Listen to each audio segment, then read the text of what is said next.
What is good, everybody? My Paper Moon fam. It's your boy, PaperSIn, back with another reaction video. This one's a bit of a, you know what I'm saying? This one's gonna be interesting, I think.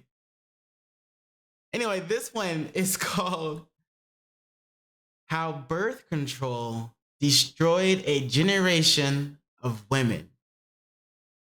That's why I said that this was gonna be interesting. It's a pretty long one. It's 32 minutes, so we're only gonna watch about like 15 minutes of it. As always, link to the video and links to the description will be in the links to the video, link to the channel will be in the description below. So be sure to check them out right after you check this video out. This is gonna be interesting. You may have clicked on this video ready to fight me, but please do not. Hi, my name is Sydney. Welcome back to hell. And as per usual, before we launch in, today's video is sponsored by Foom. Now, I've really wanted to make this video for quite a long time, but never really felt like the conversation was on the table, for we've all been preoccupied elsewhere. Hi, today would be day 500 of being a girl. But recently, I happened upon an article. Wasn't that the Dylan guy, the Dylan person, the Dylan woman who did the Budweiser commercial, and then that whole thing with Budweiser happened, and they lost a lot of money because of the backlash? I don't know. I guess I get it, because like Budweiser and Bud Light is it's more of a frat boy, you know, party beer, isn't it? So I don't know. I guess I can see why they, you know, people like that wouldn't want someone like Dylan on a can while they're drinking, you know. But anyway, let's continue. Article titled "Conservative Influencers Are Pushing an Anti-Birth Control Message," and I thought, yes, now it feels like the right time. The article outlines several commentators and personalities, both male and female, who have made comments about the negative effects of hormonal birth control. And just to be clear, yes, there are multiple types of contraceptives. Some are hormonal and some are not, but I specifically am talking about the pill. And we'll be using a bunch of terms interchangeably, like oral contraceptive, or the pill, or the birth control pill, or hormonal birth control pill. And I'm sorry if that's at all confusing or not scientific, but it's too late to do anything about it now. The article also says that mentioning the consequences of taking the pill will instill fear in women who could otherwise benefit from this medication. Seriously? It also links to another article from February from this medication. Taking the pill. Mentioning the consequences of taking the pill will instill fear in women who could otherwise benefit from this medication. It also links to another article from February by Media Matters that directly goes after the comments of Alex Clark from Poplitics, who said that the pill is poison and her objective is to get women off of it. I think one of the primary problems with this topic is that people try to paint it as a left-wing versus right-wing issue. I'm looking forward to figuring out how the pill is toxic. I mean, I guess, yeah, it could definitely be toxic considering what it does, but how? Which would explain all the angry articles I found about it. And that's largely because some groups view contraception, just as a general rule, as wrong and or sinful and or bad. There is also a fear that contraception will be next on the chopping block as far as other discussions around pregnancy have gone. But here's the thing. I don't view this as a sides of the aisle issue. And I believe that all women, regardless of where they sit on the political spectrum, should have an understanding of what they're putting in their body and what it inevitably will do to them. And most importantly, I believe in choice. If the pill is the right choice for you, then so be it. But by the same token, I also believe in making informed choices. And unfortunately for a lot of us, the informed part was left off the table when it came to doctors forcing hormonal birth control onto us as teenagers without properly explaining or explaining at all the long-term side effects and overall consequences of taking this medication. So yeah, thanks for that. Why must you fail me so often? I mean, there's a bunch of different ways, right? So just because if the pill is as toxic as they say, you know what I'm saying, we find out how toxic it really is, and maybe it's more toxic than you imagined in the first place. But there's a bunch of other options for you to choose from, at least, right? So that's what we're going to talk about today. The birth control pill and the many side effects and long-term consequences of taking it. Something I just want to make note of as well is that although, as per usual, I will try to be as even-keeled about this as possible, I do have some personal experiences here that do color my opinion, and I have a vested interest in this. That also said as well, this is a massive topic. I definitely won't be able to get to everything that relates to it, so just bear that in mind that this is by no means an exhaustive video. It is just an entry into this topic, and I'm sure that there are lots of other resources out there that you can go investigate if you want more information. Also, shout out to the lads who are gonna watch this entire video, even though you don't have ovaries or a womb, and this doesn't affect you, but you just wanna be involved. You're cute. So without further ado, before you once again board my hell gondola and we sail down into the depths of sadness once again, let's hear from today's sponsor, Fume. It is true. Quitting your bad habit can be very hard. There's the suffering of cold turkey, the annoying advice from friends and family. I don't think rubbing salt on my face will help. And the moodiness. Oh, the moodiness. You are wet, sir. Get away from me. But the good news is it doesn't have to be this way, thanks to Fume. Fume is an award-nominated device designed to help with any hand-to-mouth habit. And because Fume is not a vape, it has no heating components. So instead of using harmful chemicals, it uses flavored air. Fume comes with an adjustable airflow dial and is designed with movable parts and magnets to occupy fidgeting fingers. This is great for de-stressing and managing anxiety, you know, rather than handling any moodiness this way. Does all your neediness make you happy? Because it makes me unhappy. And in Also sounds like if I ever wanted to stop smoking weed. I doubt that time will come, but I could probably use something like that. So I mean, say get flavored air, but is the flavor, the stuff that makes the flavor, is that healthy for you? Anyway, you get flavored air and you get stuff to fidget with. You know what I'm saying? That'd probably work for me. In addition to Fume's normal Yummo flavors, they have just released 3 new additions: orange vanilla, raspberry lemon, and sparkling grapefruit. Just pop these cores into your Fume, inhale, and you're good to go. So if you also want to break your bad habit, then head over to tryfume.com/Sydney, click the link in the description, or scan the QR code on screen. And of course, don't forget to use code Sydney for 10% off when you get a journey pack. In 2019, a psychologist called Sarah Hill gave a TED Talk about the effects of the birth control pill on the female brain. During her talk, she asked the audience how much they actually know about the pill, outside of the normal talking points about weight gain and increased risk of stroke. It's a good question that a lot of people, men and women, probably don't have a good answer to. And it's especially meaningful for ladies who have been taking this medication for years and years. What do you actually know about this thing that you take every day that stops your period and largely prevents pregnancy? As Dr. Hill points out, even asking the question feels risky to a lot of women. Thinking critically about hormonal birth control feels like a slippery slope to allowing it to be outlawed again, as it has been throughout history. But the alternative isn't much better. Women shouldn't be expected to take a medication daily while not fully comprehending what it is doing to their bodies and their brains. I can definitely agree with that. Like, nobody should be taking something on a long term without fully knowing what they're putting in their body. I mean, it just kind of makes sense. You know, it's common sense. What are you doing? Are you taking something you don't know that? I don't know. Hey, weed is not a drug. All right, it's a plant. It grows like that. It just happens to get you high. but that's exactly what the current rhetoric around this topic has achieved. Side note, you wanna know what's even worse than all of that? Us ladies are out here trying to investigate serious issues that affect our bodies, and the clowns who are writing about it refer to us as people who menstruate. Wow, how about I take the time to show you how to menstruate out of your face when I punch it? No, but real talk, how are you gonna talk about problems that affect me as a woman when you don't believe that women are women?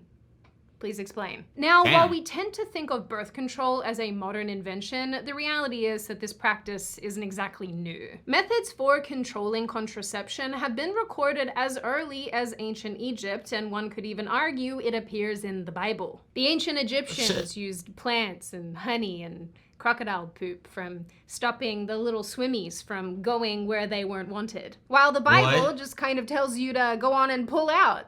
Actually, it doesn't really tell you to do that. It kind of describes that as a waste. It's a waste. As time wore on and people became less interested in putting crocodile feces in their nether regions, other forms of contraception were discovered.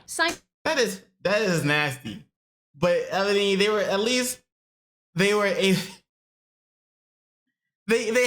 worked with what they got. You know what I'm saying? They were innovative for their time.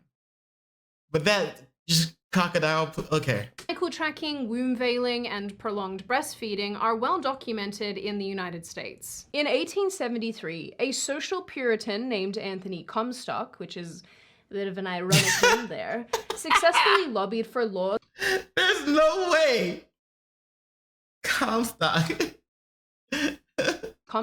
which is a bit of an ironic name there, successfully lobbied for laws that made devices used for the prevention of conception, among other things, illegal. By 1914, although women's rights advocates had began protesting anti-contraception laws, it wasn't until the massive rise in American soldiers returning home with venereal diseases during World War I that the role of birth control came back into public discussion in a meaningful way. By 1920, while anti-contraception laws were rarely enforced, they were still on the books. And it wasn't until the 1950s that a suffragette philanthropist called Catherine McCormick funded the development of the first form of the modern birth control pill. Modern birth control pharmaceuticals in the United States hit the market in the 1960s after a long, tumultuous legal process where the Supreme Court ruled it was unconstitutional to prevent married couples from using contraceptives. The case, Griswold v. Connecticut, the one that I just referenced, would go on to become the basis for the 1972 decision for unmarried couples to also use birth control. So at least at least at first, they were like, just because they're married doesn't mean they're gonna want to have a kid. Let them use the damn pill. And then later on, they were like, you know what? It's just because they're unmarried doesn't mean they want to have a kid. Let them use the damn pill. But it's also interesting to see that they didn't just. It wasn't like that from the very start. Looks like it started with, letting the married couples use it first, and then eventually letting the unmarried couples use it as well. I assumed it would have just been, both of them start at the same time. Like, there's no question, right? On one hand, the sharp rise in popularity of the birth control pill promised greater innovation in the realm of reversible birth control on the whole. Women were already employing methods like condoms and diaphragms, but the creation of the pill spurred the scientific and medical communities to create even more options for women in the form of subdermal implants and improving the IUD, which, if you didn't know, stands for intrauterine device. Okay. And it looks like this cute little anchor. Here's a diagram I found on the internet. I think there's also a joke to be made here about just how many things us women have put in our bodies, but I'm not gonna go there. I'm not going in it. Nope. Smut person. On the other hand, it wasn't long before pharmaceutical companies were competing for the top spot, and marketing decisions rather than scientific innovations guided the future of contraceptive products. A research paper called How the Pill Became a Lifestyle Drug, the Pharmaceutical Industry and Birth Control in the United States since 1960, outlines how messaging and advancement around and of the pill started to change. From the Wow. So yeah, lifestyle drugs. So it just it became used strictly to prevent pregnancies on a more serious basis than something that people just kind of take every day, whether or not they're in a serious relationship or not, I guess. You know? 1960s to the 1980s, the paper says that pharmaceutical companies advertised birth control pills expressly for the purposes of birth control, which, like, wow, no-brainer there. But as the pill grew in popularity, pharmaceutical companies found little incentive for investing in the innovation of new methods, and eventually shifted their marketing of existing contraceptive products away from Bruh, new ain't no methods.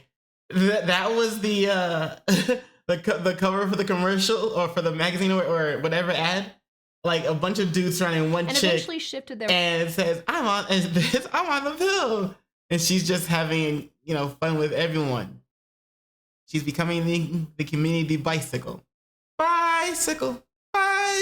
marketing of existing contraceptive products away from the function of fertility control. It was the 1990s that brought about the very messaging we see today. And it was here that manufacturers began promoting oral contraceptives as lifestyle drugs. This was a term coined in 1978 that generally describes medications that improve a person's quality of life by treating less serious and sometimes cosmetic conditions. For the pill, new advertising targeted the medication's secondary effects, such as treating acne and reducing the frequency of menstruation. Big Pharma wanted to emphasize the control of pimples, moods, and period cramps, rather than the control of actual fertility. And this is the very messaging that has stuck around some 30 years later. So, holy shit. Okay, so what are the longer term effects? Right now they're showing a bunch of, the positive reasons of why you should take it for long term, every day or on a daily basis sometimes, whatever. So where are this guy come up? Because nobody does messaging quite like Big Pharma. Hey, give your kids Ritalin and fix their inability to sit still in a chair for 8 hours a day. A pimple at 15? Craziness. Take this pill. Simulate pregnancy. Stuck the landing. Today, you don't have to look very far at all to find women who can attest to being given the pill to deal with acne or mood swings. In fact, a birth control prescription for acne is so common that dermatology-focused sites and clinics constantly talk about it and prescribe it for this purpose alone. The same goes for a myriad of other issues that exclude and prescribe. Dermatologists say this is the best birth control for acne, in case you're not able to look at the screen. Prescribe it for this purpose alone. The same goes for a myriad of other issues that exclusively affect women. For some, the pill is treated like a magic fix, but given what it does inside the body and to the body, it can inadvertently medicalize women for life. Now, given that birth control is one of the first kind of medicalizations that is so widespread and taken for such long periods of time, one would think that the people being prescribed this would understand what it does to their bodies, right? They don't care. Wrong. What a lot of us don't realize, especially those who are prescribed this medication as young teenagers who don't really understand anything at all, is that the way that the pill works is it uses synthetic hormones to mimic pregnancy. Your progesterone level stays elevated, which prevents ovulation. As far as the pill goes, there are many different types with varying amounts of estrogen and progesterone, and that's about the long and short of it without getting, considerably super duper technical, which I'm not gonna do because I'll just watch all of you glaze over and lose interest. And just to be clear, especially for the lads who are here but have absolutely no idea what I'm talking about right now, the pill cycle works by a woman taking the hormone pills for 3 weeks and the sugar pills for 1. We usually refer to this as our period, but the bleeding is from the withdrawal of hormones. If a woman decides to continue taking the hormone pills and not do a week of the sugar pills, then she theoretically won't bleed. I'm prepared to admit that I didn't know for an embarrassingly long period of time that the bleeding that happens when you're taking the sugar pills is not a period.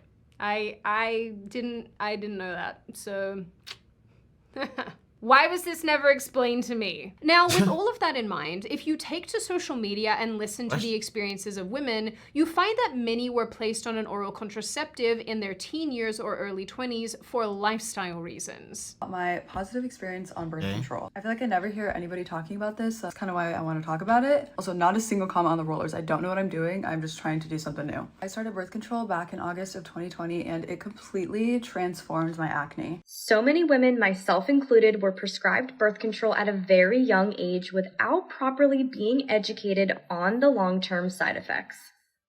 I was put on birth control at 15 years old and was on the pill for 10 years. The trouble is that many of these women don't feel like they were given adequate information from their doctors about what they could expect, and this one says birth control ruined my life. Feel like they were given adequate information from their doctor. This one says, I regret taking birth control and here's why. About what they could expect on and off the drug. And while this certainly isn't the case for everyone, there are lots of women actually who attest to the fact that the pill helped them tremendously with symptoms of polycystic ovary syndrome, endometriosis, painful periods, mood disorders, and so on and so forth. Others report that it has impacted them long after they stopped taking it. And honestly, this is something that I can relate to a lot. Without getting into too much detail, this was more or less my experience when I came off of hormonal birth control after taking it for around 8 years.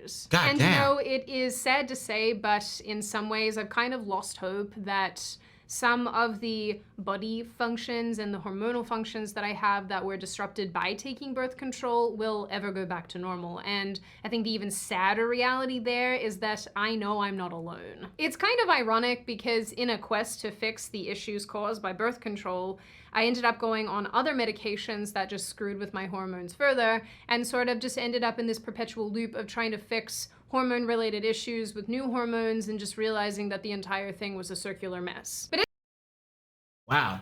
Okay, so starting to get into, you know, the reasons why birth control is a long-term taking of birth control can be detrimental to one's health, I guess. Maybe not detrimental, but like it can affect one's health and ultimately, you know, ruin someone's life. So if you guys want to watch the rest of this video, as always, links will be in the description below. Sounds like it's those who are on birth control for a long time end up having hormonal issues that may not be reversible. So you might want to check this video out for yourself. And you know, as like I said, links will be in the description below to the channel and to the video. So while you're visiting Sydney Watson's channel, don't forget to do those 3 things that I like to ask you to do, and like, comment, and subscribe. And don't forget to hit the notification bell for more videos. Yeah. And you know what it is after that. In case I don't see you, good morning, good afternoon, good evening, and good night. Peace. Much love to you.